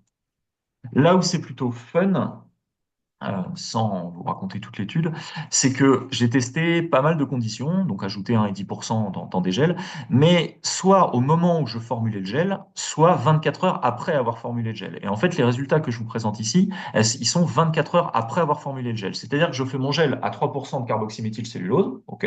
J'obtiens un gel liquide, tout ce qu'on attend avec des viscosités qu'on peut attendre de la carboxyméthylcellulose. 24 heures après, je viens déposer mon ADES, je viens rajouter ma quantité de NADES, je mélange, mais sans refaire de cisaillement spécialement, c'est un mélange relativement simple que je pourrais faire à la main, et je reviens encore 24 heures après, et j'observe une augmentation de la viscosité de 20 à 25%, comme si j'avais surgélifié un gélifiant qui était déjà gélifié.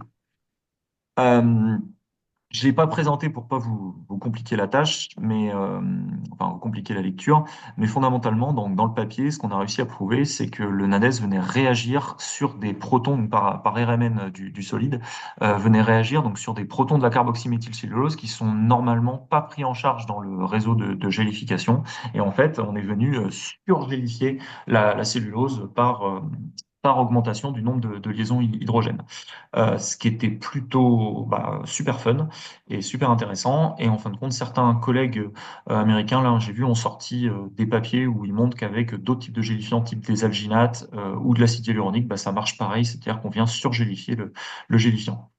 Euh, Ce qu'on observe aussi, c'est des gros changements de profil sensoriel, hein. Alors là, je vous ai mis quelques exemples comme ça, mais là, pour le consommateur va s'en rendre compte, hein. Surtout pour celui à base d'acide citrique, voilà, il est beaucoup plus collant, la viscosité visuelle est beaucoup plus importante, mais ça on pouvait le deviner. Mais pareil, il est beaucoup plus filant, il s'étale beaucoup moins bien. Donc ça, c'est des choses qui devront en tout cas être pris en considération par le fabricant s'il souhaite utiliser donc ce genre de NADES. J'ai pu pas mal communiquer en congrès à travers l'Europe, en tout cas pour ces résultats-là, et c'est assez intéressant puisqu'on a pas mal de retours des industriels qui nous disent: Ah, bah oui, c'est bien que vous expliquiez ça parce que nous, on a essayé avec tel type de produit eutectique. Donc souvent, c'est des cousins de ceux qu'on utilise, et c'est vachement casse-pied parce que le fait d'utiliser 10% de ce produit-là, on a dû envoyer les opérateurs dans les cuves pour dégager le solide à la pelle, etc. C'est relativement casse-pied, etc. Donc ça permet de donner des réponses. Voilà, donc pareil, hein, en calorimétrie, on a observé aussi des différences de profil calorimétrique. En fait, la conclusion de ce travail-là, en tout cas sur les gels, c'est que certains ADH changent en profondeur les propriétés rhéologiques via des changements d'interaction chimique. Donc ça, c'était vraiment le premier travail que j'ai pu faire en tant qu'ATR. Ensuite, la suite, et là, on est clairement en plein dedans. Donc on a une ANR, donc on a eu une ANR, donc c'est un gros financement de 4 ans, donc avec différentes équipes, notamment au Havre et à Paris-Saclay, pour étudier l'utilisation de ces solvants eutectiques dans des systèmes émulsionnés, puis des systèmes crème. Donc NADES eau, NADES huile, NADES, NADES, voilà, avec différents types d'émulsions en utilisant des méthodes de plan d'expérience. Donc pour ça, moi j'ai une doctorante, Laura, donc je suis co-encadrant de cette doctorante-là, qui est en train justement de travailler sur ces systèmes-là. Et là, on essaie sur des systèmes émulsionnés. En fait, on a eu un deuxième financement avec le professeur Munier pour des systèmes, on va dire, plutôt de dispersion solide, hein, des suspensions. Et là, on a eu enfin, je vais avoir une deuxième doctorante pour justement travailler sur ces systèmes-là. Donc ça, c'est des projets qu'on a avec le professeur Munier. Et moi, j'apporte justement, encore une fois, cette partie caractérisation physico-chimique, donc rhéologie, DSC, spectroscopie et diffusion de la lumière. Donc ça, c'est les projets que j'ai avec le professeur Munier, on va dire, à court terme. Puis bon, tout ce qui est biométrologie. Sur un projet que j'ai aussi à court terme, voilà, donc ça c'est vraiment un essai, mais je pensais pas que ça allait marcher. Et en fin de compte, on est en train de débloquer des fonds européens. Alors pas grand-chose, hein, c'est un petit ERC. Enfin ERC, c'est vrai que ça fait rêver sur un CV, hein, des fonds européens, mais là c'est vraiment le petit niveau. Hein, donc c'est bon, 25 000 euros, donc c'est déjà pas mal, mais au moins ça permet de commencer. Euh, donc pendant ma thèse de recherche, j'ai travaillé pas mal avec une équipe en République tchèque, hein, l'Institut de chimie des matériaux et de chimie inorganique en République tchèque, là où j'aurais pu partir en postdoc, qui sont devenus aujourd'hui des amis. Et en fin de compte, l'idée qu'on avait, bah, c'était d'utiliser des cousins de systèmes inorganiques que j'ai pu bosser pendant ma thèse. Hein. Les ligands sont un petit peu différents et ceux-là sont non toxiques et ne pourraient pas avoir d'activité anticancéreuse, mais pourraient avoir une activité sur le microbiote cutané et potentiellement pouvoir faire du traitement de l'acné, on va dire ça comme ça, ou de la correction cutanée de taches notamment pour une utilisation donc cosmétique. Et en fait, on essaye de solubiliser ce genre d'actifs dans des NADES pour après les mettre en forme et pour avoir aujourd'hui les tester sur des bactéries. Donc ça, c'est des petits projets qui marchent relativement bien et on a justement un petit financement qu'on aimerait bien en fait après prolonger par des gros financements européens avec différents collègues donc sur des clusters à base de molybdène. Et là, pour le coup, le projet est en train d'être déposé, mais là, ça va être beaucoup plus compliqué et beaucoup plus long. Hein. C'est un projet que je mûris avec des collègues japonais, donc j'ai pu aller au Japon là en novembre dernier, pour des clusters cousins du molybdène, donc à base d'uranium, pour pareil une utilisation via des NADES et dans des systèmes cosmétiques. Donc, ce serait un gros consortium avec donc le National Institute of Materials Science of Tokyo et le groupe L'Oréal. Et là, on aimerait bien, enfin, en tout cas, c'est vrai que ça fait rêver parce que le projet, c'est un peu Europe et Japon.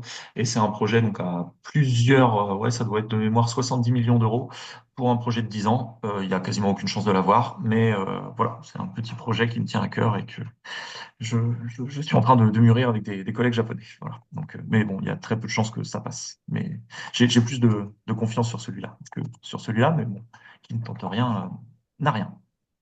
Mais là, c'est sur le très long terme. Pour conclure rapidement, en fait, c'est surtout cette slide-là, moi, que j'aime bien. C'est le rôle du pharmacien, on va dire, dans la recherche.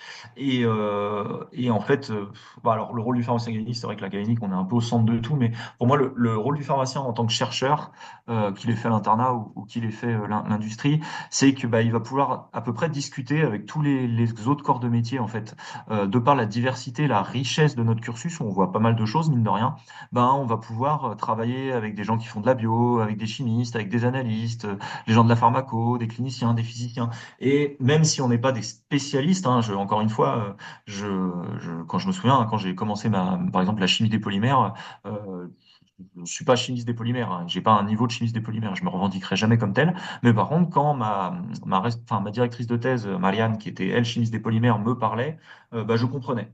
Et du coup, on parlait à peu près le même langage. Pareil pour de l'analyse, pareil pour de la bio. Et ça, je trouve que c'est vraiment la force du pharmacien, en tout cas en recherche, c'est que bah, il peut discuter avec tout le monde. Et ça, pour moi, il y a que notre profession pratiquement qui est capable d'avoir cette richesse et cette diversité. Je vous remercie. Si vous avez des questions, n'hésitez pas. Moi, j'ai une question. Tu parlais de l'Europe et du Japon, et comment est-ce que tu arrives à construire des relations à l'échelle européenne, voire internationale? Comment ça se passe? Alors, donc, dans mon, alors, pour moi, il y a trois niveaux. Pour moi, il y a trois façons de créer des liens. La première, on va dire, c'est le coup de bol. Là, c'est typiquement ce que j'ai eu pour enfin, pour la République tchèque et le Japon. C'est concrètement, comment ça se passe? Bah, pendant que j'ai fait ma thèse de sciences, en fait, ma directrice de thèse avait eu un projet Barents, qu'elle connaissait déjà les Tchèques, et un projet, donc c'est un financement qui m'a permis de partir l'équivalent de, au total, presque 6 mois en République tchèque. Et du coup, bah, j'ai pu travailler là-bas, et puis bah, de fur et à mesure, bah, quand on travaille avec les gens, des fois ça se passe pas bien, des fois ça se passe bien, et bah, cette personne-là est devenue un ami, hein, Kaplan est devenu un ami proche, il vient plusieurs fois me voir à Tours, etc. Enfin, on va en vacances ensemble et tout. Très, très sympa. On s'amuse beaucoup. Voilà. Et puis nos conjointes s'apprécient. Enfin bref, tout se passe très bien. Donc ça, vraiment, c'est des rencontres. Par rapport au Japon, en fait, moi, je travaille énormément avec le Link. Donc c'est un laboratoire CNRS, mais détaché au Japon, dont le directeur Fabien Grasset. Bah, en fait, Fabien, il bossait avec moi à Rennes. Alors, il est plus âgé que moi, hein, il a 50 balais, mais bah, voilà, on avait sympathisé aussi. Donc ça, c'est vraiment des amitiés, c'est connecté. Après, il y a les rencontres qu'on peut faire en congrès. Et ça, bah, voilà, faut pas hésiter à faire des congrès, même quand on est en Master 1, si on a l'occasion. Alors, des fois, c'est des congrès tout bêtes, hein, c'est pas forcément aller à l'autre bout du monde, mais même aller à Orléans, aller à Tours, juste discuter avec d'autres gens. Et puis, bah, au bout d'un moment, bah, quand on discute, bah, on finit par se créer des liens et on se dit, bah, et si on travaillait ensemble? Donc ça, c'est ce qu'on peut voir en congrès ou même pendant mon master 2, hein. Par exemple, vous êtes en stage de master 2 en recherche avec des collègues qui peuvent venir à l'autre bout du monde, de l'autre bout du monde, bah, vous restez en contact et puis un jour, bah, vous vous rendez compte que vous travaillez sur des sujets connexes, eh bah, vas-y, on monte un projet.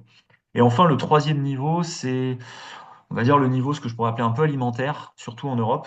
C'est, voilà, je suis une équipe qui bosse sur, bah, par exemple, là, je vais pas présenter, mais pour moi, c'est exactement cet exemple-là. Nous, on a une équipe qui bosse sur les solvants et techniques. Au Portugal, il y a une autre équipe qui bosse sur les solvants et techniques. On se connaissait pas.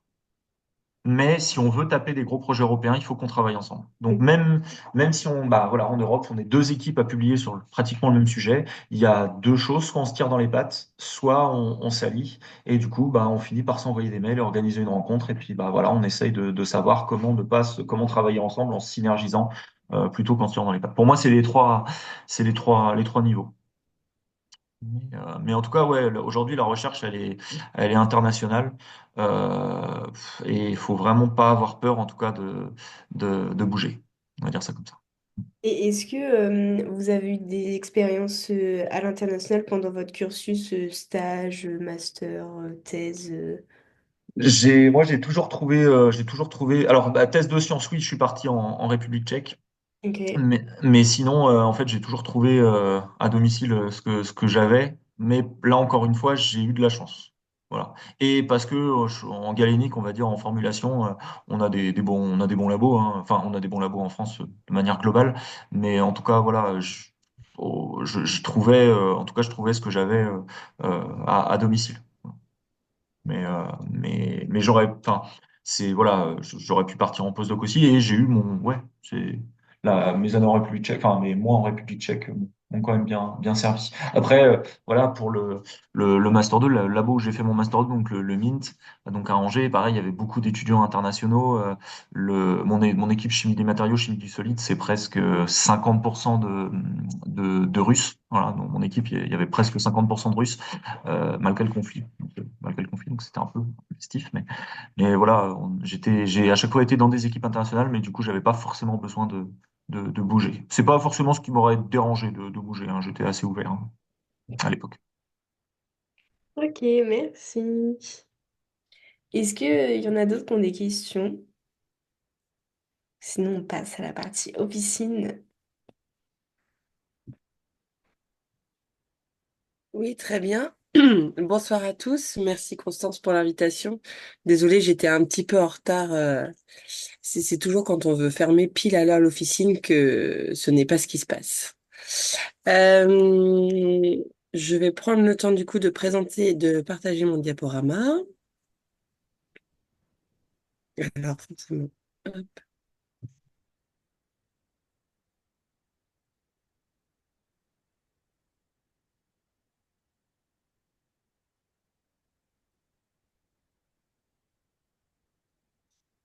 Donc moi, en effet, je me présente, Morgane Angibaud, du coup, je suis pharmacienne d'officine adjointe en Vendée et maître de conférence associée à l'UFR de pharmacie de Nantes et doctorante actuellement. Donc c'est ce que je mettais sur cette diaporama-là. Donc par rapport à mes collègues qui ont présenté leur parcours, du coup, moi, je suis encore doctorante hein, qui va soutenir bientôt, mais j'ai encore une petite carrière. Je souhaitais d'abord, du coup, parce que la recherche en officine, ce n'est pas forcément quelque chose qui est connu et dont le parcours est euh, évident. N'importe quelle carrière de chercheur n'est pas forcément évident, mais en tout cas est plus difficilement visible. Donc moi, j'ai fait mes études à Nantes en même temps qu'Alexis. Moi, j'ai choisi de faire le parcours officine. Moi, du coup, quand j'ai fait ma PACES, j'ai toujours visé à vouloir faire officine, et donc je n'ai pas changé d'idée pendant mes années d'études. Donc après, en parallèle de mes études, j'ai eu un parcours associatif et donc j'ai soutenu ma thèse d'exercice en 2018 qui portait sur la collaboration interprofessionnelle, son intérêt et sa mise en œuvre, donc en particulier sur les maisons de santé. Euh, Et j'en parle parce qu'après, c'est le sujet de ma thèse de doctorat. C'est vrai que moi, contrairement à ce que au moins a pu présenter Alexis, je suis arrivée un peu plus tard pour Anthony.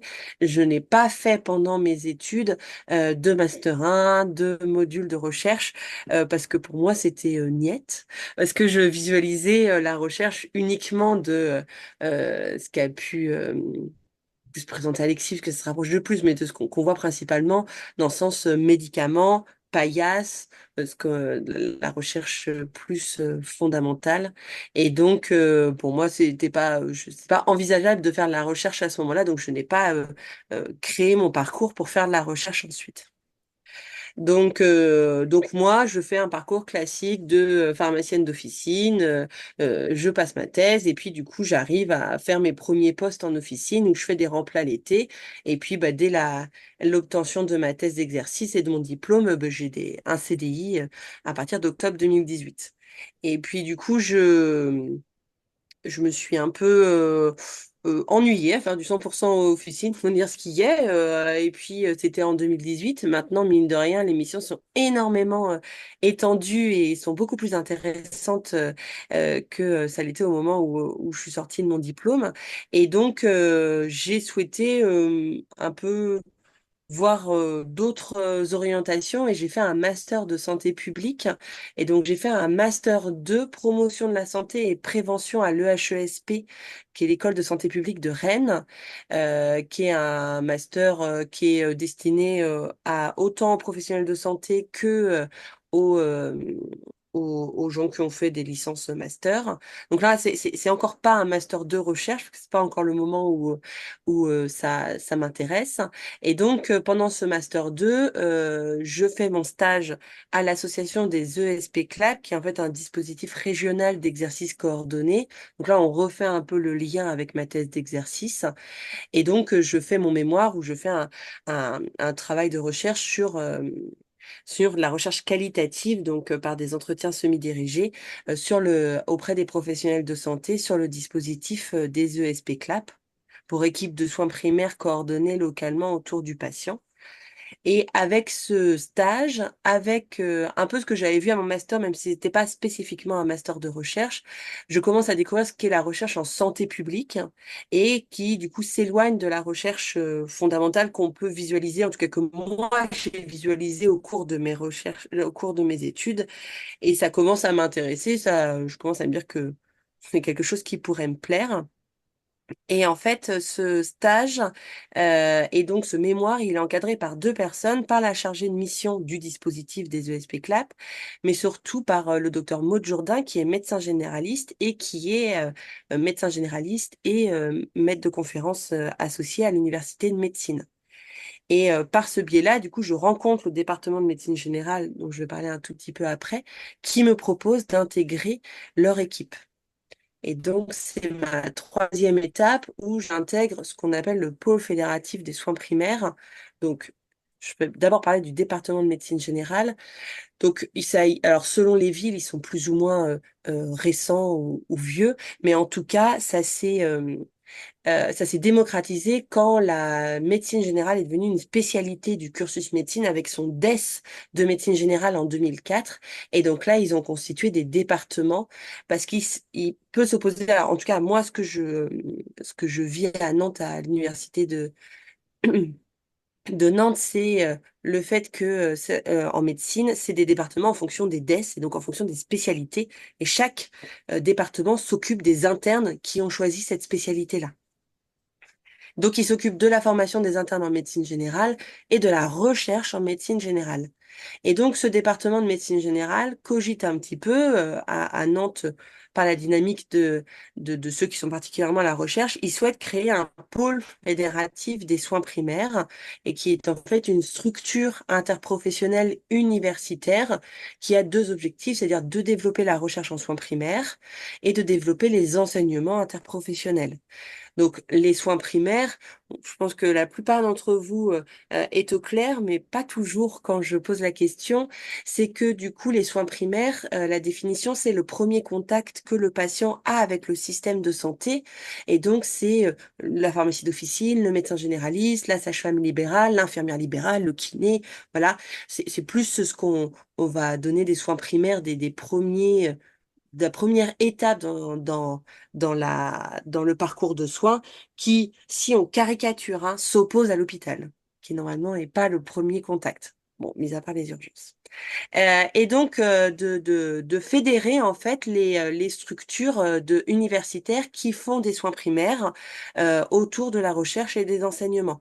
Donc dans cette structure interprofessionnelle, eh ben, il y a l'UFR de médecine qui a piloté avec le département de médecine générale, mais il y a l'UFR de pharmacie, il y a l'Institut de kiné, il y a les pédicures-podologues, il y a les sages-femmes, il y a les infirmières en particulier avec les infirmières de pratique avancée avec les IPA, il y a sûrement des gens que j'oublie, et puis des institutions régionales, etc. Et donc, en fait, ils souhaitaient développer la recherche en soins primaires. En particulier, ils avaient des projets sur lesquels le docteur Maud Jourdain avait commencé à s'impliquer sur la recherche interprofessionnelle. Sauf que un- pour montrer que c'est de la recherche interprofessionnelle, bah, moi, il fallait que ce soit un chercheur non médecin qui travaille dessus et que c'est comme ça, de fil en aiguille, de par mon stage, que j'ai été recrutée par le pôle fédératif des soins primaires. Alors, je sais plus où je le mets. Je le mets pas là, mais bon, sur un poste précaire, voilà, qui était pas fou, pas très bien payé et renouvelé tous les 6 mois, mais c'est comme ça que ça s'est fait, et du coup j'ai découvert euh, la recherche en son primaire, principalement moi à travers les médecins, même si à Nantes on a une expertise avec en particulier Jean-François Huon, qui a une expertise pour travailler en recherche en soins primaires. Et donc, ils avaient lancé 3 projets qui sont projet SCOPE, exercice coordonné, euh, soins primaires. Alors voilà, c'est mon travail, je ne sais même plus ce que veut dire l'acronyme. Mais en tout cas, ils avaient lancé 3 éléments. Une revue systématique sur la collaboration interprofessionnelle en soins primaires, une étude sur l'expérience patient et une étude sur les hospitalisations potentiellement évitables. Je n'ai pas fait de diapositive comme mes collègues euh, qui détaillaient plus les projets. Alors, je vais dire quelques mots dessus sur le fait que l'expérience patient, donc ça avait une volonté en fait d'envoyer un questionnaire auprès des patients pour savoir si leur expérience était améliorée lorsqu'ils étaient suivis en maison de santé pluriprofessionnelle. Parce que du coup, je le dirai un peu après, mais les 2 éléments sur l'expérience patient et sur les hospitalisations potentiellement évitables, c'est le fait de trouver de nouveaux indicateurs de performance sur les maisons de santé pluriprofessionnelles. On a beaucoup d'indicateurs de performance qui est lié aux outcomes patients, au fait que un suivi en interpro, eh ben, ça améliore le suivi de l'attention, ça améliore l'observance, etc. Mais on a moins de choses qui relèvent de l'organisation des soins ou de l'expérience patient. Donc c'était cet objectif-là qu'il y avait sur ces projets de recherche. Et donc on a fait quelque chose sur l'expérience patient. On a envoyé un questionnaire constitué par un groupe de travail et les patients ont pu y répondre. Donc ça, c'est un article qui a été accepté il y a 2 semaines. Bon, qui montre des résultats mitigés, mais vous verrez avec l'article qui est publié. Et puis l'étude sur les hospitalisations potentiellement évitables, qui est là et sur la base de données de l'assurance maladie, parce qu'en fait, comme vous savez, tout acte remboursé, sachant que en France, du coup, il y a beaucoup de choses qui sont remboursées, eh ben, on peut suivre facilement le parcours de soins du patient et donc on peut savoir les hospitalisations potentiellement évitables, c'est quelque chose qui dans la littérature est défini et et a été défini par des travaux des pathologies spécifiques avec des codes SIM10 qu'on connaît avec quand on travaille sur base de données et c'est par exemple nous en France la moitié des hospitalisations potentiellement évitables sont liées à une décompensation cardiaque, par exemple une décompensation de l'insuffisance cardiaque. Et donc, c'est le but de voir, parce que quand les hospitalisations arrivent, elles ne peuvent pas être évitées, mais qu'est-ce qui aurait pu faire qu'avant, elles n'auraient pas eu lieu d'être. Et donc, souvent, le fait que les soins primaires soient plus structurés, est une réponse à ces hospitalisations potentiellement évitables. Et donc, pareil, on va chercher à savoir si les patients qui sont suivis en maison de santé, on a une diminution des hospitalisations potentiellement évitables. Bon, du coup, ça, là, on n'a pas encore les données. C'est des démarches CNIL pour avoir accès, bien évidemment, à des bases de données de l'assurance maladie. Et ça a pris beaucoup plus de temps que prévu. Donc, j'ai pas de résultats à vous montrer en tant que tel comme mes camarades ont pu faire. Mais c'est parce que je suis pas. Le but, c'est aussi de soutenir mon doctorat et d'avoir les résultats à ce moment-là. Et donc tout ça, quand je parlais de mon doctorat, du coup moi je suis inscrite depuis mars 2022. Donc par exemple Alexis, c'est ce qu'il a pu montrer aussi. Souvent un doctorat en sciences ça dure 3 ans, sachant que moi je suis à mi-temps parce que je suis à mi-temps en officine aussi. Alors j'ai une, je peux faire en 6 ans du coup, mais le but moi c'est de là de soutenir en septembre-octobre là 2025. Euh, dans 6 mois. Euh, donc voilà par rapport à ça. Et puis du coup, il y a une espèce de d'ambivalence parce que on est étudiant en recherche, on commence à, comme ce qu'a pu montrer mes collègues, des cours. Et donc après, moi j'ai eu un poste de maître de conférence associé, parce qu'en fait, par rapport peut-être à ce qu'ont montré mes collègues, en officine, il n'existe pas de poste de maître de conférence universitaire, donc de CDI. Et donc, en fait, il y a beaucoup de postes et la majorité, je pense, des enseignants officinaux que vous avez dans vos parcours sont soit des vacataires, soit des maîtres de conférences associés, ou c'est des CDD de 3 ans qu'on a et qui sont légitimes de par qu'on a une activité officinale. Et donc, je peux accéder à ce genre de poste sans avoir mon doctorat de fini. Mais à terme, moi, ce que je souhaiterais, c'est avoir mon doctorat pour pouvoir prétendre après au CDI ou là, au mode de maître de conférences universitaire, des universités, pardon, où là, du coup, il faut le doctorat pour pouvoir prétendre à ce genre de poste. Alors que pour les maîtres de conférences associés, un diplôme de docteur en pharmacie permet d'accéder à ces postes-là. Donc, moi, je suis à mi-temps, donc j'ai 96 heures d'enseignement à pouvoir faire qui se répartit entre le parcours officine et les DUST, donc les préparateurs en pharmacie. Euh, je ne sais plus à quelle heure j'ai commencé, mais en tout cas pour dire le après, euh, donc en fait, pour donner un petit peu, parce que comme c'est quelque chose qui est pas très connu, la recherche en officine, pour donner un peu les perspectives, c'est peut-être pour le moment ça manque de structuration par rapport à ce qu'a présenté Alexis ou Anthony. Même en termes d'équipe de recherche, c'est des choses qui sont pas toujours évidentes parce que c'est plutôt difficile pour les doctorants qui ont été comme moi ou qui souhaitent travailler sur des sujets similaires, qu'ils soient pharmaciens ou médecins, parce que du coup je connais d'autres doctorants médecins c'est plus difficile de trouver des équipes de recherche qui travaillent sur ce genre de sujet, parce que c'est quelque chose qui n'est pas très bien développé en France. Donc, il y a une volonté de développer des équipes de recherche sur ce niveau-là pour mutualiser les expertises et pour pouvoir monter en compétences.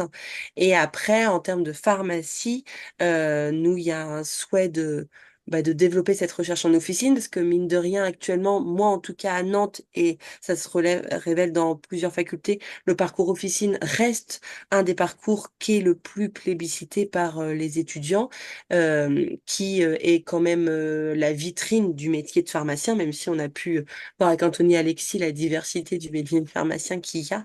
Et du coup, il y a un intérêt à développer la recherche en officine pour répondre à des besoins pour les patients, pour valoriser le métier de pharmacien, mais pour surtout répondre aux besoins des patients sur des thématiques de prévention, d'organisation de parcours de soins, de nouvelles missions du pharmacien, de plein de choses comme ça qui sont soit quand je parle des nouvelles missions du pharmacien, qui peuvent être en expérimentation, de faire un projet de recherche pour expérimenter une nouvelle mission, ou des fois, quand on fait de la recherche sur les organisations des soins, la recherche va pas assez vite par rapport au pouvoir politique, et donc de faire des évaluations des développements des nouvelles missions a posteriori et de voir aussi comment les améliorer, etc., de s'inspirer de ce qui se fait à l'international pour pouvoir développer tout ça.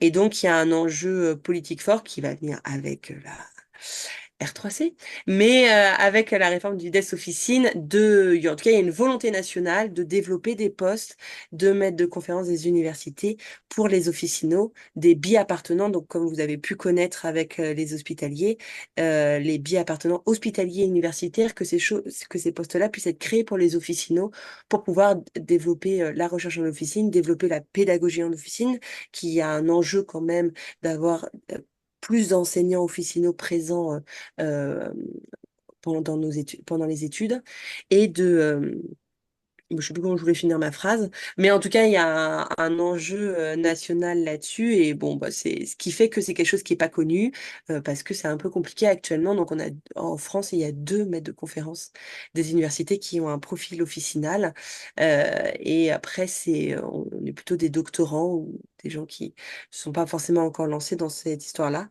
Mais voilà, donc ces choses-là, donc là, on se rapproche beaucoup des modèles canadiens, suisses, surtout bah, québécois et suisses, principalement, en tout cas dans le monde francophone, forcément, c'est ce qui se rapproche le plus. Voilà, j'ai été un peu rapide, mais je crois, voilà, j'ai juste que ce que j'avais dit, j'ai mis mon adresse universitaire, mais de toute façon, qu'on peut facilement trouver sur Internet, si vous avez la moindre question en supplément des questions que vous pourrez poser maintenant. Merci beaucoup pour ta présentation. Si vous avez des questions sur la recherche en officine ou la recherche tout court, n'hésitez pas, ils sont là pour ça. Je sais pas s'il y a des questions.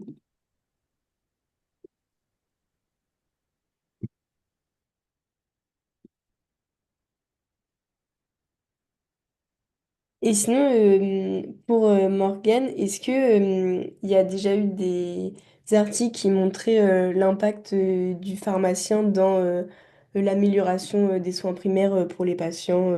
Est-ce que du coup, avec les activités de recherche, on peut mettre en valeur les actions du pharmacien d'officine? Complètement. Donc c'est vrai que j'ai parlé de mes travaux de recherche, mais il y a des travaux de recherche de mes collègues français qui ont été faits. Donc quand je parlais des expérimentations des nouvelles missions, par exemple, l'équipe nancéenne avait fait une expérimentation avant sur les trodangines. Là, par exemple, Arthur Pirot, qui est à Angers, a eu toutes ces données pour son étude sur la prescription d'antibiotiques dans le cadre d'une cystite simple chez la femme. Alors, je ne connais pas encore les conclusions de ces résultats, mais en tout cas, il a eu ces données.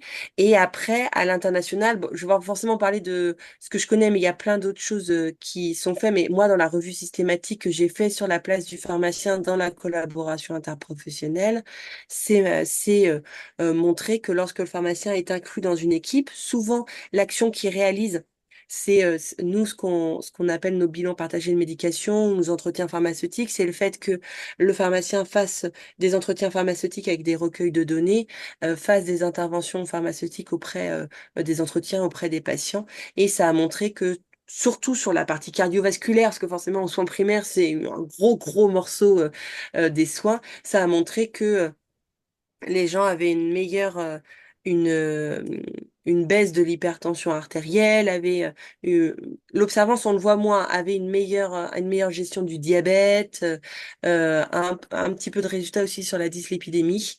Mais du coup, il y a des choses des outcomes qui sortent là-dessus et il y a plein de choses. On peut voir aussi des choses sur le fait que le pharmacien puisse prescrire, etc. Ce qui est un peu plus difficile et ce sur quoi moi je me concentre, du coup, qui s'éloigne un peu du pharmacien, c'est plus sur l'organisation des soins en tant que tel et les parcours des soins. Mais il y a des choses, en tout cas dans la revue systématique que j'ai faite, mais même de manière générale, il y a des choses qui montrent ça sans souci. Donc, c'est facile pour les syndicats, pour les URPS, pour la NEF, de s'appuyer sur des articles internationaux qui existent de ce type-là et pour lesquels on peut s'inspirer.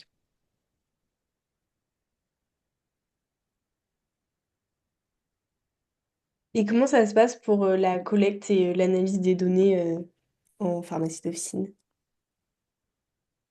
Ah bah c'est très bien comme question parce qu'en effet malheureusement ça reste une difficulté. Pourquoi? Alors il y a plusieurs choses. Moi du coup j'ai pas fait d'essais cliniques de recherche clinique comme on l'entend avec un bras intervention et un bras contrôle. Parce que comme je vous disais moi j'étais plutôt sur base de données ou sur du non interventionnel. Mais pour l'intervention de ce que je connais de mes collègues, on va pas se le cacher c'est un peu difficile du fait que c'est pas très connu donc c'est pas très connu aussi de la part des pharmaciens d'officine ce que moi, je vous ai présenté mon parcours qui est de devenir chercheuse et de créer des projets de recherche, mais on n'est pas obligé de faire tout ça pour faire la recherche en officine, c'est-à-dire qu'on peut être aussi un pharmacien qui aime ça et qui souhaite participer à des projets de recherche, que ce soit par exemple sur le dépistage ou sur les nouvelles missions, comme je disais, le projet d'Arthur, le pharmaciste. Et, c'est que si la recherche hospitalière est des fois plus simple, c'est que on réunit plein de patients au même endroit et que là forcément on éclate beaucoup plus les patients dans plein de petites structures. Donc ça demande des efforts plus conséquents pour mobiliser chaque pharmacien dans chaque officine qui va recruter peut-être peu de patients dans chacune de ces pharmacies sur un domaine que du coup les pharmaciens connaissent pas et donc sont pas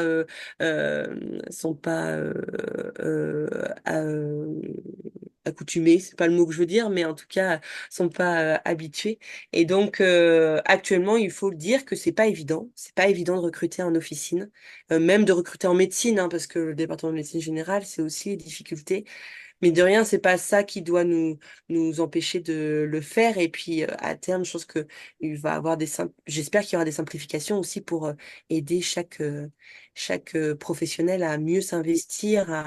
Mais la recherche, ça reste du temps qui est long, de l'administratif qui est lourd. Et donc des fois, ça peut un peu s'éloigner de la pharmacie d'officine. Mais en tout cas, c'est des choses qui peuvent se faire en créant des réseaux de pharmacies d'officine qui sont sensibilisés à la recherche ou s'appuyer sur les structures des URPS ou de d'autres organismes. Ok. Et ben merci beaucoup pour vos présentations et vos réponses aux questions. Et si on n'a pas d'autres, on va conclure ce temps. C'était très intéressant d'avoir les trois parcours, les trois filières, d'avoir des domaines de recherche différents, mais qui sont tout aussi importants, et de montrer que le pharmacien, peu importe la filière qu'il fait, il pourra faire de la recherche, et que c'est important pour la clinique, pour le patient, pour la recherche fondamentale. Voilà, merci beaucoup. Merci à Merci à tous toi. Merci Constance et et merci à merci tous. Constance pour l'invitation. Merci. Au revoir. Bonne soirée. Bonne soirée. Au revoir. Au revoir. Allez, à plus, Momo.